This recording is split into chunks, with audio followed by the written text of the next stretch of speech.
Jyoti Vis, practicing lawyer in Supreme Court of India and the National President of Cyber Security Council. Today we are here to discuss on the victimization of women in the cybercrime and the investigative challenges that we actually face. The information technology has become the axis of today's global and technology developments. With the advancement of the internet, crimes using the tool too have widened. The cybercrime poses a great threat to the individuals, especially the women, which form 90% of the victims. According to the CERT-IN, from January on 2017 onwards, more than 27 lakhs cases have been reported. Recently, in the lockdown, 90,000 SOS calls have been made to the NCWs and the police helplines due to the increase of the cyber crimes against the women.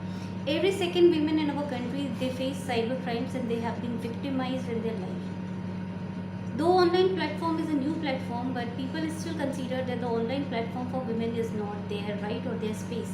The cyberspace utilization for the women is still a new concept where women's dignity, privacy, security is being threatened and challenged.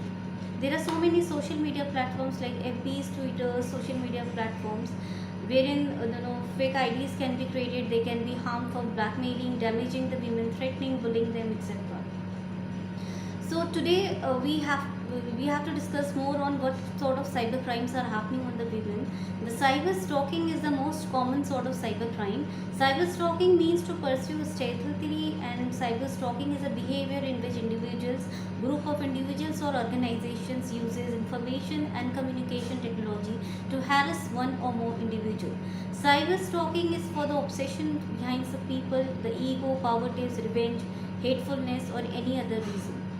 Many cases happen in our country where the children, they are cyber stalked, the girls, they are cyber stalked, they suicide, they are then humiliated, or they even hang themselves off.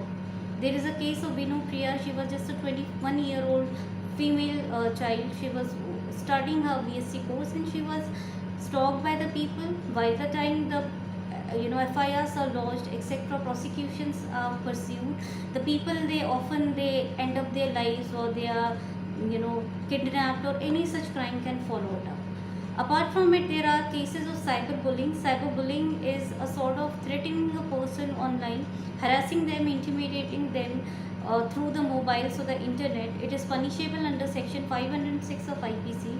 It provides for the imprisonment for a term which extends more than 2 years. If the threat is to cause death or grievous hurt, it can lead to imprisonment for a term which may extend to 7 years.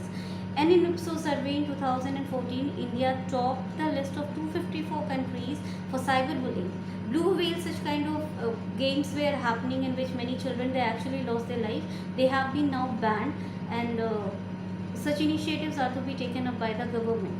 Apart from it, there are cases of cyber pornography, that is wherein the websites are there, or pornographic photographs or mock photographs of a women can be uploaded, and this is punished under section 67 of the IT Act in 2000, that gives you punishment of 5 years and along with the fine. And apart from it, there are provisions of selling 292 the obscene books, printing, publishing anything that intends to bring down the modesty of women, or any such things like 509 IPC is also there, that is outraging the modesty of a women. So these are the provisions, or any such uploading of the photos or the videos that is infringement of such IPC provisions would be considered as cyber pornography. The POSCO section 13 Act exclusively deals with the online child pornography, that gives you punishment up to 5 years, and a punishment in a subsequent conviction, a punishment up to 7 years. So these cases are happening in our country. Many cyber criminals, gangs, they are operating, and it is extremely important for the women and the children especially to be aware about the cyber crimes, their operations, and how to deal with them. Now we have defamation. So many defamation happens online through the YouTube channels, the news channels, the magazines, the newspapers, any other social media platform like the FB, Twitter, etc., wherein women are being harassed and women are being stalked. So such email harassments are also punishable under section 67A, and 5 years of imprisonment is also given. Trolling is another form of cybercrime that happens especially on the Twitters, on the FBs and any other such forums, news groups, forums, chat rooms and blogs, in which people, they are emotionally, victimized, they are upset and they don't respond to it. There is a Cold War atmosphere happening through the Twitter. So these are some of the common, cyber crimes that actually happen. But when it comes to a crime, when people, they do not know how to take actions against them, so we have to lodge a complaint. Lodging of a complaint in metros is convenient as Delhi, Mumbai, Chandigarh, Hyderabad, Tamil Nadu, Gurgaon, Pune, Lucknow, etc. Big cities, they do have their own cyber cell where you have to simply go and lodge the complaint there.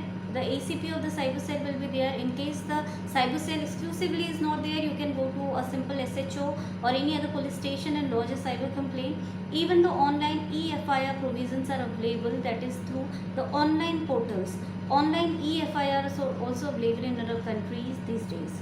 Now when we see that cybercrime is happening on a women, we see that so much of investigative challenges are happening. So much of, once a woman goes to the police and says that she has been said this, she has been bullied, or she has been stalked, or she has been trolled, the first question goes to the women and her morality. So the investigative procedure becomes a big challenge because the character assassination of a woman is the biggest threat that our cyber prosecutions are actually facing.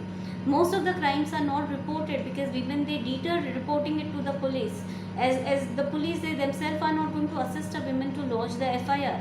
Lodging an FIR itself is a process that months and months. In such a case, the woman is victimized, her own morality is questioned, she is threatened, then she is further bullied, and then her own character is questioned, then people, they deter lodging the FIRs in our country. So it is extremely important for the women, in case any cybercrime happens, just give it back to them. If in your own front somebody says you, threatens you, give it back on the social media platform itself. If you think this is not helping, then you can go and lodge the FIRs. So this can actually prepare the women from facing the cyber threats that are imposed on them through various cyber criminals. There are various key points that are going to keep us safe. The first thing is not to share the passwords to other people. The personal information should not be uploaded on the social media platform. We should avoid meeting unknown people through the online portals. The webcam should be utilized very carefully. The antiviruses should be installed. The agreements, what we click on the Google and various other links, should be read first, and then the agreement should be signed off. The downloading sites, we have so many downloading sites, we have to first see what we are downloading, because the moment we click on a phishing email or a email that has the viruses, our entire account, our data, our laptop, everything can be seized. So that is how women in our country can prevent themselves from the cyber crimes. To conclude, I would say the cybercrime is just one of the crime, but the society evolved in our country, but the victims have always been a women. From the Doris to the Satis to the cybercrime, we see the evolution of crime, but the victimization of women has been there. So what is more important apart from the bills, the laws, the prosecution, the media to inform, etc., etc., what is most important is the empowerment of the women, the empowerment from within, where we consider the women has the right to live like a human being, where she has the right to use the cyberspace, where she has the right to speak alone. This empowerment at the grassroots level only is going to safeguard the women financially, socially and emotionally in our country. To conclude, I would say, Yatra Naryustu Pujante Ramanate Tatra Devta. Yatra Naryuntu Na Pujante Savaste Trafala Priya. That means where a woman is respected, their divine is extremely happy, and where they are not, all actions are fruitless.